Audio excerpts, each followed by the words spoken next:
Hello there and a very warm welcome to the program. I am Victor Matthias.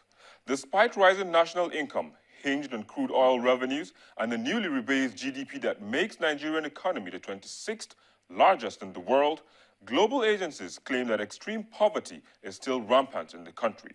One of such agencies is the World Bank. In a recent report, it says 1.2 billion people in the world are living in extreme penury. The report defines the dire condition as living below $1.25, that's about 194 naira per day, and lists 112 million of our 162 million population in that category. The federal government of Nigeria has, however, consistently disagreed with that assertion. Today on the program, I will be speaking with a host of Nigerians and an economic expert on the true state of things in the country. But before then, let's take a look at other social media trending topics. Kano Pillars. A lot of excitement followed the verification of the first Nigerian Premier League side, Kano Pillars, on Twitter. The northwestern side joined the network in 2012. World Cup. The World Cup continues to dominate the tweet world as the competition is coming to a close. At this moment, only the strong will survive the heats.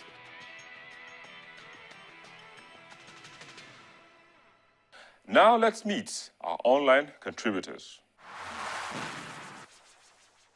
Thousands of graduates are coming out from school, both people home and people abroad. So the number of jobs we have, the few jobs we have, is just meant for the few. I know what it is now for you to get a job in Nigeria. It's either you know someone in government or your father is a kind of big shot. In fact, before you graduate and before you like finish your youth service, you have a place to stay. Like one of my friends that just got back home, he's already working. I mean, so these issues, the job, if you take the percentage of job we have now and the number of people looking for it, is a peanut. And sometimes government policies doesn't help matters also. You see, they are not able to create a very good platform that will help the foreign, that will help at least the private sector to strive very well and at least to be able to employ more workers, just like what we have here in Malaysia. They have a very stable economy and they've made it in a way so that every year you see foreign investors coming into the country. You see foreign companies like Tesco, Josco, a lot of them, Bata, and these are some companies like, I know Bata we used to have Bata in Nigeria, but now we no longer have Bata over there again. I see these companies are going. We have people like these Leventi stores, and these are companies, Michelin. These are companies that have just folded up, and even NASCO. NASCO is no longer even functioning as before. So imagine when these companies are folding up gradually, you see, there's a lot of people are out there looking for a job.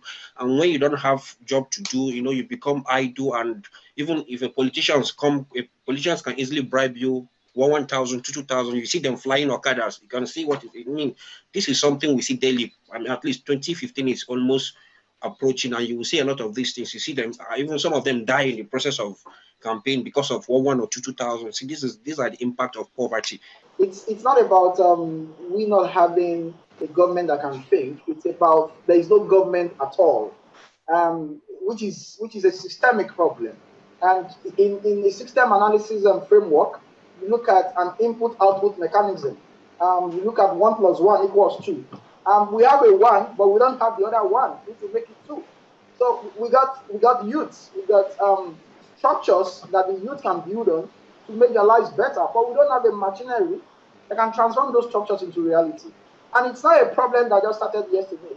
It's a problem that started from 1960, when that entity called Nigeria officially came into existence. In fact, 1966 precisely, when we had the first coup, things went haywire. There was a civil war that distorted the economic settings that Nigeria had coming from independence. And then there was a Shagari regime that messed up everything. And then the structural adjustment program came during Babangida's era, and that further destroyed what would have left as leftovers for the country. So we didn't have a system that could cater for our youth or for the population that was growing. 1. 2, we had a leadership that preferred to identify Nigerians not as Nigerians, but from where they came from the north, from the south, from the east, from the west. 3, we had a constitution which is so seriously faulty, so much so that it recognizes quota system as part of what is right and what is not right, and who gets what, and how people get it in Nigeria. Those factors combined, the systemic issue, personalized elites and followership, our constitution, which is defective, massive corruption in all, spectrums of government, led us to where we are now. So this poverty crisis we are talking about are byproducts of inequality. We are naturally blessed in every part of the country, every part, but we just want to follow the easiest means of getting money. That is giving some money to some foreign companies to come and exploit our oil. Then we all just sit down and wait for mountain to collect allocation from the federal government and share it all. That is the problem we have. Nigeria is not poor. We have all it takes to compete with any country in the world.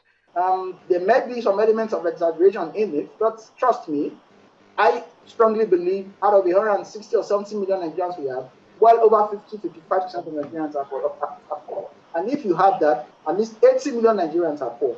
And that's, by all intent and purpose, for a country as rich as Nigeria, is a sad commentary on our state of being as a nation. And I think it's systemic anchored on problem of leadership that we have had over the years. The fact that we don't have any manufacturing base and therefore cannot employ our people to produce the things that we need. If you start from the fact that we are totally and completely dependent on imports, then all this talk about Nigeria being the 26th largest economy, blah, blah, blah, doesn't make any sense.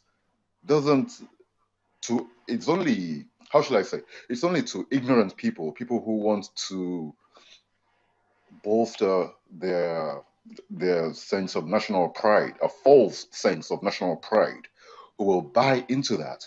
But anyone with common sense knows that the Nigerian economy is a moribund economy, is a dead economy. It's a non-existent economy. It is an economy that is totally dependent on imports. The clothes we wear, even the Ankara we wear, is imported. The food we eat is imported. The cars we drive are imported. The petrol we use to run those cars are imported. Everything about Nigeria, in terms of the goods and services that are necessary to run the country, are imported. Now, if you start from that, that shows you that we are a dependent, a hijacked economy. The reason why we buy into these pronouncements from the World Bank and such international institutions is because of the inferiority complex that we Nigerians have in relation to Western institutions.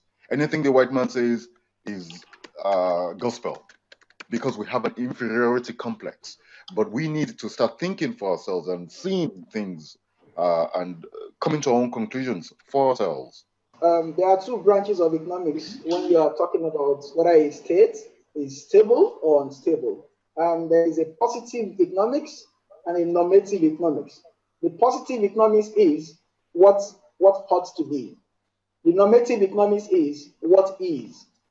In Nigeria, what you have is a rich but very poor country.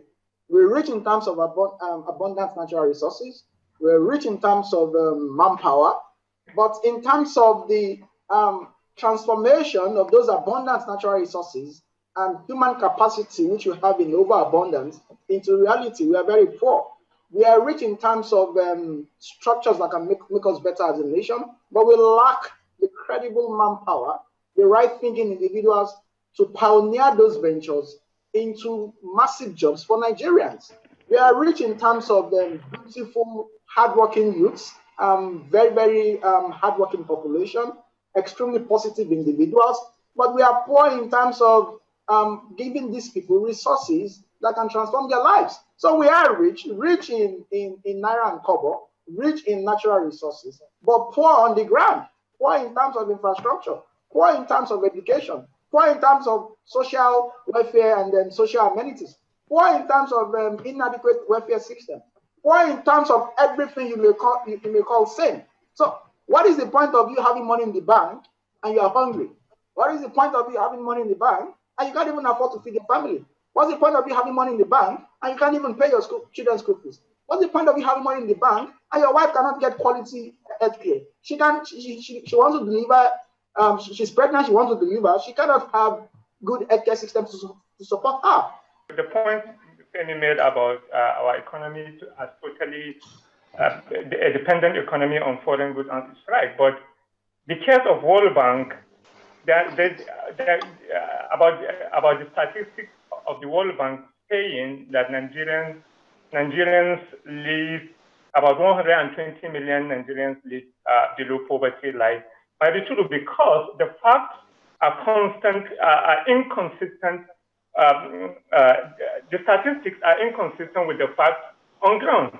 Are consistent with the facts on ground. The World Bank statistics are consistent with facts on ground. And case in point is the recent election we had in Ikiti, where you have people trading sustainable development of infrastructure for stomach infrastructure. I saw people queuing with a bag of rice in their hand, casting an election, casting their vote. So that tells you the level of poverty we have in Nigeria. If people can mortgage their future for a bag of rice, I mean, that alone validates the World Bank statistics of about 120 million Nigerians living below poverty line, because there is if we are not poor as a nation, there is no way Nigerians will queue with a bag of rice and casting their vote for the sake of bag of rice, not for credibility of a candidate or what a candidate offers as his manifesto or anything. So I think the facts are okay, in my own opinion, from what you can see on ground in Nigeria. Nigeria has a population of, let's say, officially 160 million people. The government itself has come out to say 40% of Nigerians are poor and are unemployed. So if you take 40% out of 160 million people, you have at least 60 million out of the 140 million unemployed. Then you have under 80 million people, that another how many? 61, another 100 million people that the government is claiming is employed. That figure I contest. Let's even grant it that 100 million Nigerians are employed, which is not true. You have the minimum wage set at 18,000 naira a month. Now let us grant that plus the emoluments, the benefits and all that, an average grade 1 or grade 2 civil servant goes home with 35,000 naira in a month. He has 30 days in 1 month. You divide 35,000 naira by 30 days, you have 1,050 or 1,020 naira per month. He has a family, let's say on a moderate basis, he has 2 children. 2 children plus himself makes 3. 1,020 naira per day, divided by 3, you have 300 and something naira, about 330 naira on a daily basis. Out of the 330 naira, the man who is the head of the family will go to work. He would have to service his generator because there's no electricity. The wife will have to prepare food for the family to eat. And then you probably have the kids going to school. They're still going to pay school fees from this money. How on earth would you expect someone who is earning 35,000 naira a month to be a rich man? And that's what you have. And that's how the World Bank arrives at the statistics. I agree in its entirety. The World Bank is a product of the same Western system that is bad. It's a capitalist system that doesn't want third world countries to grow. But in actual fact, what we have staring at us in the face is a systemic problem. It is real. It is true that we are rich, but it is also true that we are poor. Because if you are rich and it doesn't tell on your citizens, you are a poor country. If you are rich and people like us who have maybe 1, 2 degrees cannot get good jobs in our country, we are a poor country. If you are rich and your people cannot even afford to manufacture paints, and your manufacturing sector is dead, and the most productive sector in Nigeria is Nollywood, then you are poor, my brother. If you are rich and your country cannot boast of stable electricity for 24 hours in any part of the country, then you are poor. Passion-driven discussion by our contributors on the G Plus Hangout. Time for another break, and we will be joined by Henry Nosegbe. Don't go away.